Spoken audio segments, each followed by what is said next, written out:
T'aimes pas les plombages? Je sais pas. Parle bien, on parle de métiers toxiques là.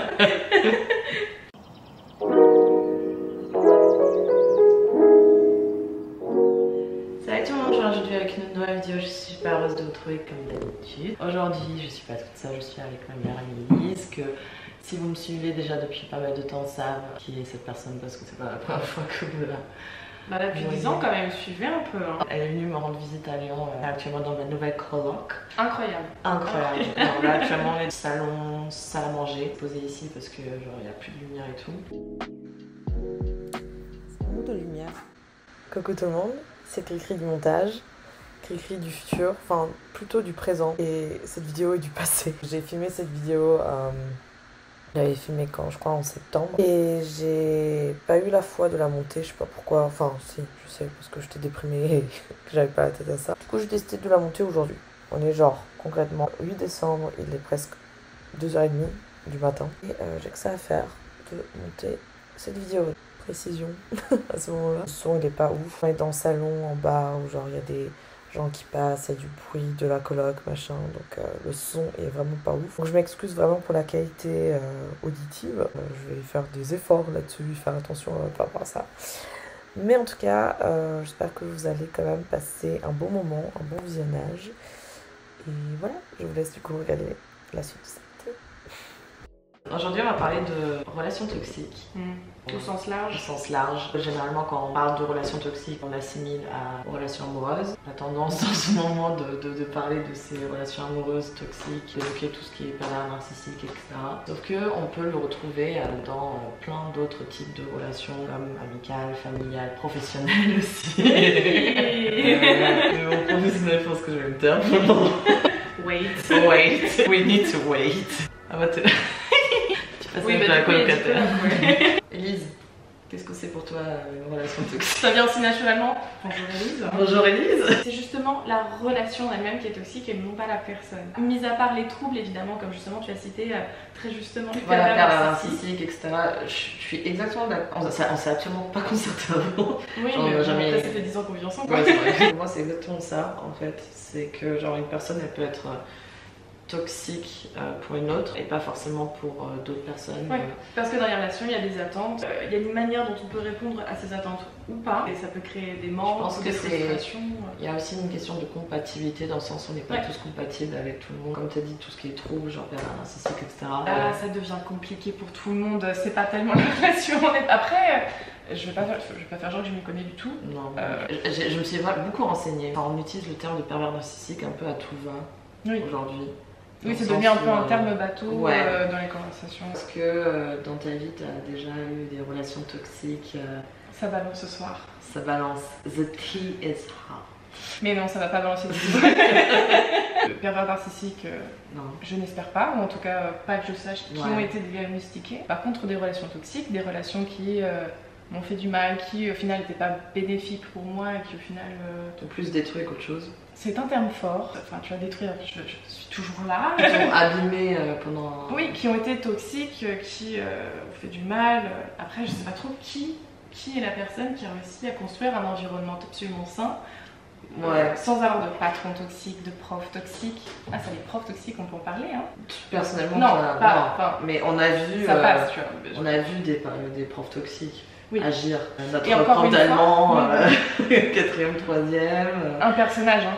Un prof en grec avec Justine. Pour appuyer le fait que justement les relations toxiques, c'est surtout des relations qui sont toxiques, qui sont propres aux deux personnes qui partagent une relation unique, forcément. Rien que pour prendre l'exemple des professeurs, ma petite sœur et moi on était dans le même collège, le même lycée après, et elle a eu des relations avec des professeurs qui étaient absolument différentes. Elle a eu des relations toxiques avec des profs?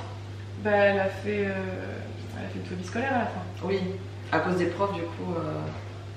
Bah, il y avait de ça, enfin, c'était pas que ça, mais il y avait de ça. Ce qui fait que ça peut mener à un autre point qui peut être intéressant à aborder, je trouve, c'est donner du crédit aux relations toxiques. C'est par exemple, moi je m'entendais très bien avec ces professeurs-là. Ma petite sœur me dit, ça va pas du tout, ils sont extrêmement toxiques pour moi. Bah, il y a le déni, c'est croire la parole d'une personne qui dit que cette relation est toxique pour elle et surtout accepter ce fait et encourager ces personnes à s'éloigner de ces relations Même si je pense que le pire, c'est genre quand tu dis cette personne elle est pas bonne pour moi, elle est toxique, et que en fait cette personne elle s'entend avec tout le monde, tu vois. Il y a de la vie. Il y a de la vie, ouais. Et que cette personne elle s'entend avec tout le monde, et que genre t'arrives en mode ouais, du coup cette personne, genre je m'entends absolument pas avec elle, genre elle fait ça, et genre je me sens pas du tout bien, et je sais que cette personne ne me fait pas du bien. Et que genre tout le monde est là, mais enfin. Je comprends pas, il est super gentil. Genre, ça... En fait, c'est toi qui dois avoir un problème, alors que. Enfin, non. J'en ai marre, je vais l'éteindre. Donc je pense que ça aussi, c'est difficile à vivre pour la personne, surtout genre quand les personnes sont jeunes, vulnérables, influençables. C'est dans ces moments-là où en fait, avoir des relations toxiques, par exemple aujourd'hui, et encore. Généralement, genre tout ce qui est amitié, amour, j'ai tendance à mieux repérer en fait quand il y a une personne qui à poser tes limites, etc. Et genre dans le monde professionnel, j'ai encore un peu du mal. Ouais, dans le monde professionnel, il y a les insécurités. Il y a les insécurités, et puis tu sais que tu te fais forcément exploiter à un moment donné ou à un autre. Puis le syndrome de l'imposteur aussi. Le syndrome de l'imposteur qui entre en jeu et tout. Et puis le côté familial, c'est aussi un truc où c'est encore plus complexe parce que ton amoureux ou ton amoureuse ou tes amoureux, je sais pas. Tout ce que tu veux. Tes amis, etc., ce sont des personnes que tu choisis dans ta vie, que tu peux quitter à tout moment, même ton patron en soi, genre t'as choisi ce taf et tu peux le quitter à tout moment, même si bon certes c'est plus simple à dire qu'à faire parfois, mais dans la théorie tu peux toujours le quitter. La famille tu peux aussi la quitter, mais c'est plus émotionnel. C'est aussi une structure qui a tellement de crédit que... C'est une structure qui a tellement de crédit dans notre société, et puis merde quoi, genre c'est ta chair, c'est ton sang. C'est là où ça devient très facile de culpabiliser les personnes qui essayent de s'éloigner de relations toxiques, de dire bah, c'est ta mère, mais c'est ton père, au fond il t'aime. L'amour peut être très présent dans les relations toxiques, c'est ça qui est très difficile parfois de se couper de ces relations. C'est quand l'amour est là, mais que la raison fait que faudrait peut-être s'éloigner, peut-être revenir plus tard. Mais savoir poser des limites qui feront que bah, tu vas pas pleurer tous les soirs ou tu n'auras pas des crises d'angoisse. D'ailleurs, on n'a pas parlé du fait que comment se matérialise, comment savoir si on est dans une relation toxique ou pas. C'est quelque chose qui est aussi tellement, bah, comme c'est propre à la relation, c'est difficile à catégoriser, à décrire.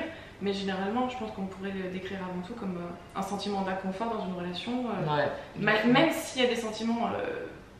positif à côté. Et à partir du moment où il y a plus de négativité que de positivité, à partir du moment où tu comprends que cette personne elle t'apporte plus de la négativité, plus des ondes où tu sais que au final tu peux plus réellement lui parler parce que le moindre truc que tu vas dire, bah, cette personne elle aura toujours quelque chose à redire, toujours quelque chose en mode à rajouter en fait son petit grain de sel, à te culpabiliser ou à te dire ouais non c'est pas comme ça, genre tu racontes n'importe quoi, avoir quelque chose à dire, pas forcément dans le bon sens, pas forcément avec de la bienveillance et pas forcément en essayant de t'élever, de te rendre meilleur. On peut se poser des questions sur la toxicité d'une relation quand on commence à être tenté de se dire je vais faire les pour et les contre de cette relation. C'est qu'il y a déjà beaucoup de contre si tu es obligé de faire une liste et que bah il va falloir prendre des décisions, et ça peut ne pas être forcément couper la relation, mais savoir poser les choses et dire bon c'est très facile à dire, hein.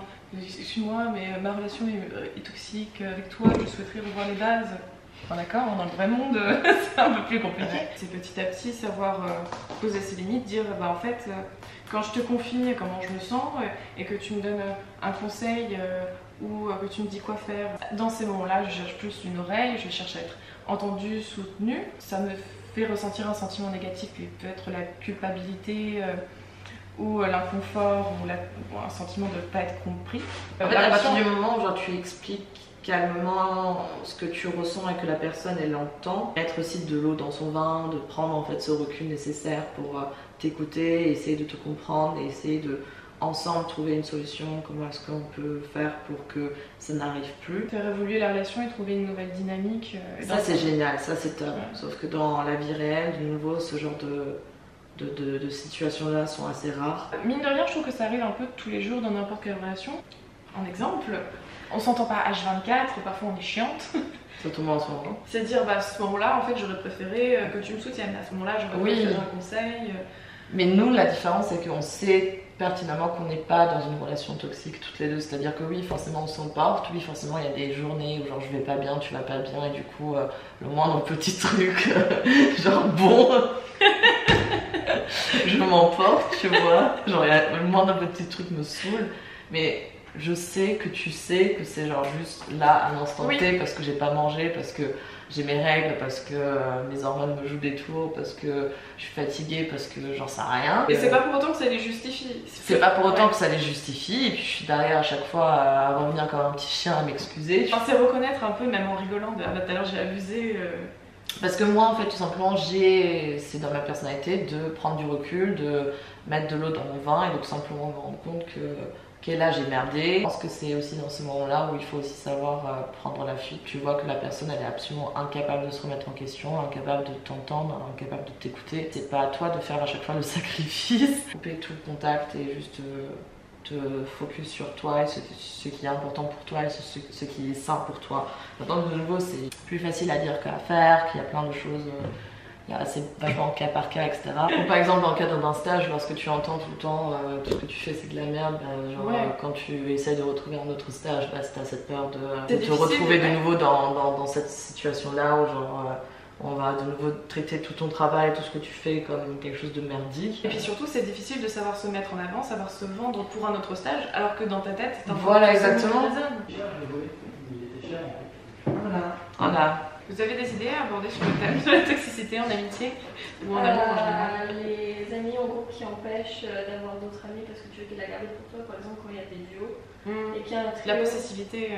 Possessivité. Tu veux, si jamais toi t'as pas de bons skills sociaux mais qu'il y a un genre un extraverti qui t'a adopté, t'as peut-être pas envie qu'il aille voir d'autres personnes, etc. Je sais pas. T'as vu comme je t'aime. N'hésitez pas à voir des psys si vous avez du mal à vous défaire d'une relation toxique. C'est bête, hein, mais même en dehors des cas des pervers narcissiques. En dehors des cas de même relation toxique, genre juste voir un psy. Oui, c'est bien. Mais parce que dans le cas des relations toxiques, savoir poser des habitudes en fait, savoir poser ses limites, ça s'apprend.